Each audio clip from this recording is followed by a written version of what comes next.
Oi, pessoal, tudo bem com vocês? Aqui quem fala é o Matheus Moura, presidente da ADESC. A gente vai começar agora a quinta aula e última de Direito Administrativo nível 1, tá?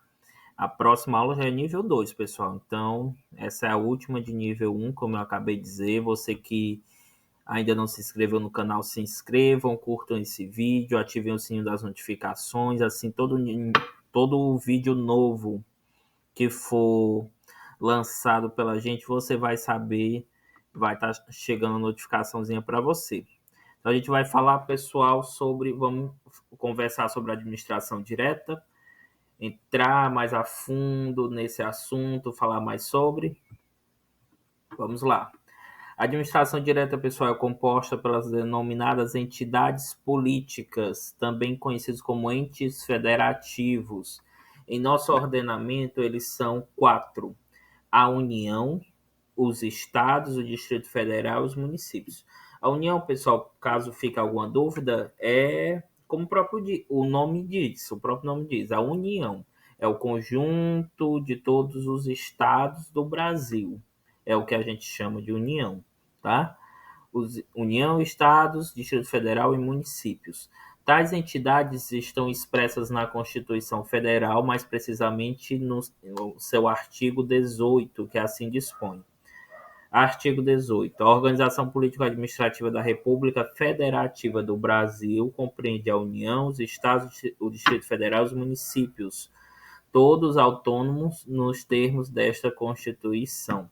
Importante frisar que esta relação das entidades que compõem a administração pública direta não é novidade trazida pela Constituição Federal de 1988. Muito antes disso, o decreto número 200 de 1967 já estabelecia as entidades que fazem parte da administração pública. Todos os entes que compõem a administração direta são considerados pessoas jurídicas de direito público, estando sujeitos ao regime jurídico administrativo e sendo dotadas de autonomia. Temos a administração direta dessa forma em todas as esferas políticas.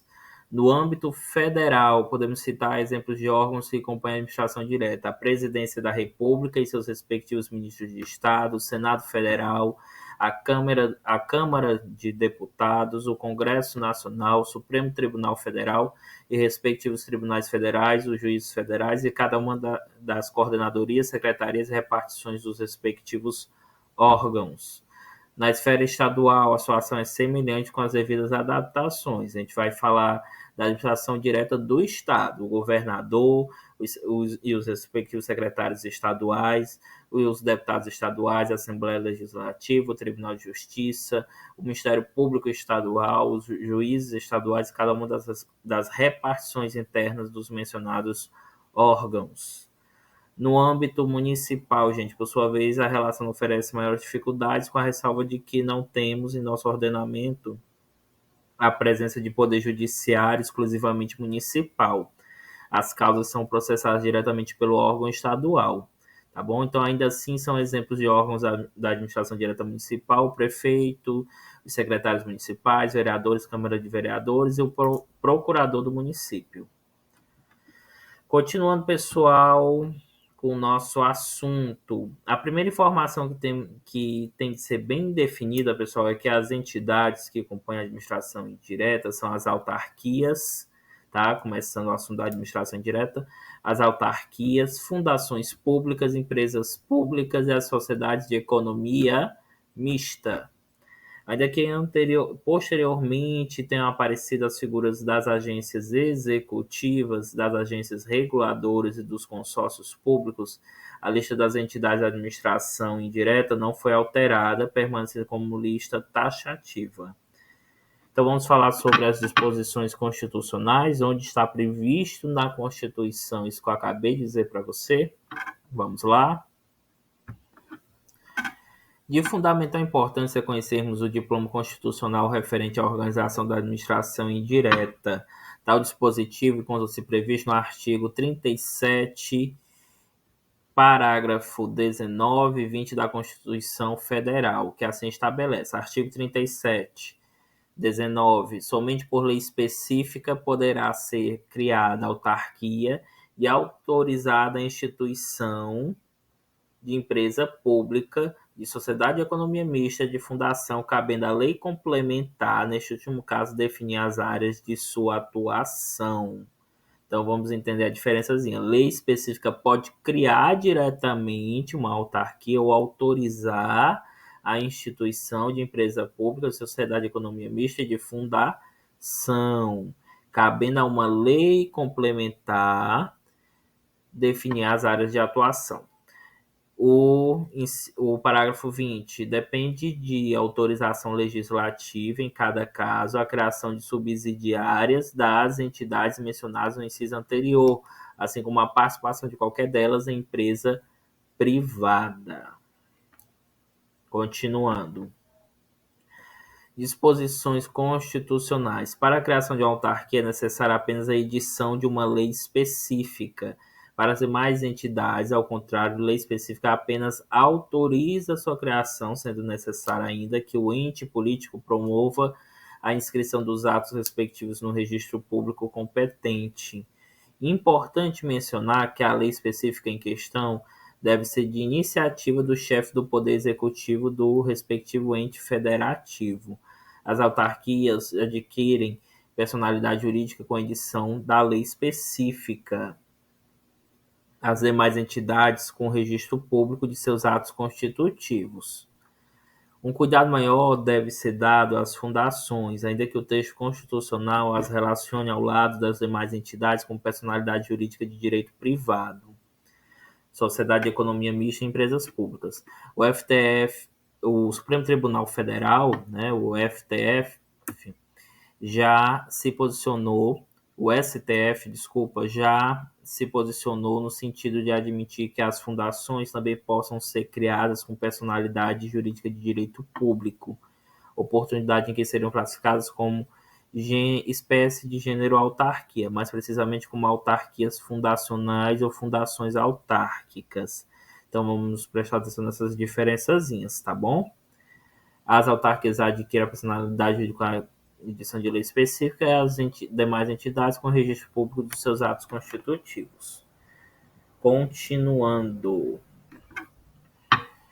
A ideia que a Constituição Federal estabeleça a ser necessária a autorização legislativa para a criação de subsidiárias das entidades da administração indireta, o STF já decidiu que basta simplesmente mencionar a lei que cria ou autoriza a criação da entidade de autorização para a criação de subsidiária.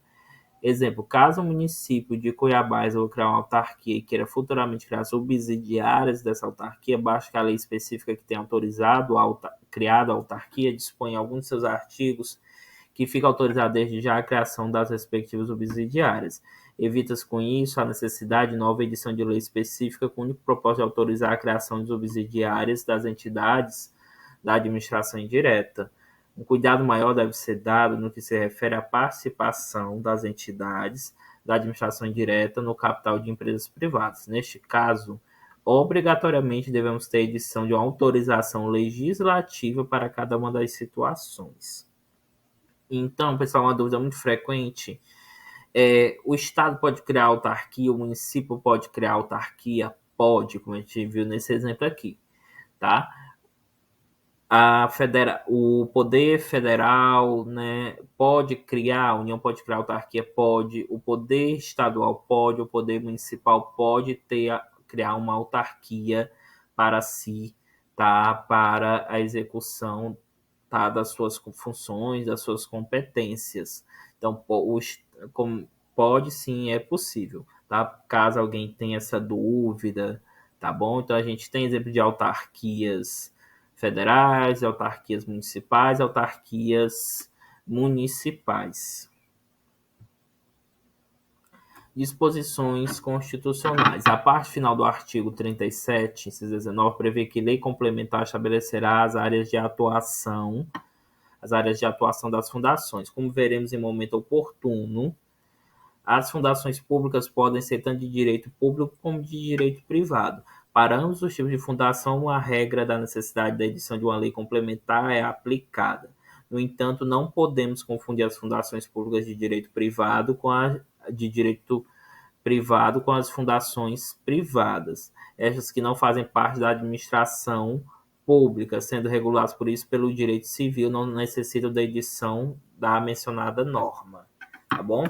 Então vamos lembrar, pessoal, que a administração indireta, ela não é subordinada à administração direta, existe apenas um controle finalístico e elas podem ter capital próprio, patrimônio próprio, que é previsto na própria criação, autorização dela, onde o Estado vai destinar para ela um capital, um patrimônio, para ela poder exercer as suas funções. Então, vai acontecer apenas um controle finalístico, um controle de finalidade. Não existe, como já foi dito, não existe subordinação, tá, ao órgão público, tá bom? E a participação, né, como você trabalha, é por meio de concurso público, obrigatoriamente por lei. Então, aí a gente vai falar isso mais na frente, sobre a questão dos concursos públicos, tá? Você trabalhar em algum órgão da administração direta somente por meio de concurso público, tá? Como a gente já sabe, né, da realidade, os órgãos da administração direta é por nomeação.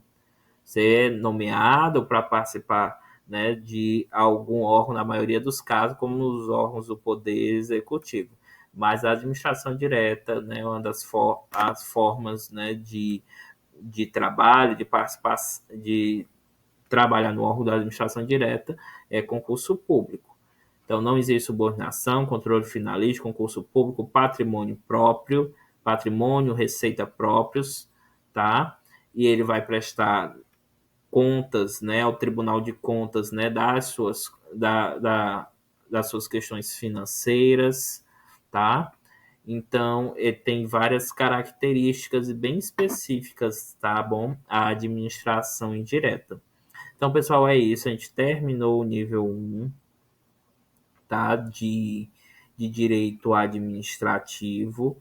A próxima aula, que é a aula 6, vai ser a primeira aula do nível 2, que a gente vai continuar a falar sobre as características comuns da administração indireta. A gente vai aprofundar ainda mais esses assuntos, vai falar mais em detalhes, tá bom? A gente vai falar muito sobre autarquias, tá? Então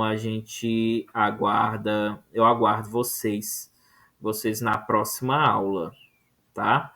Então, eu aguardo vocês para a gente conversar junto sobre esses próximos assuntos, tá? Então fiquem com Deus, até a próxima aula e continue acompanhando a ADESC.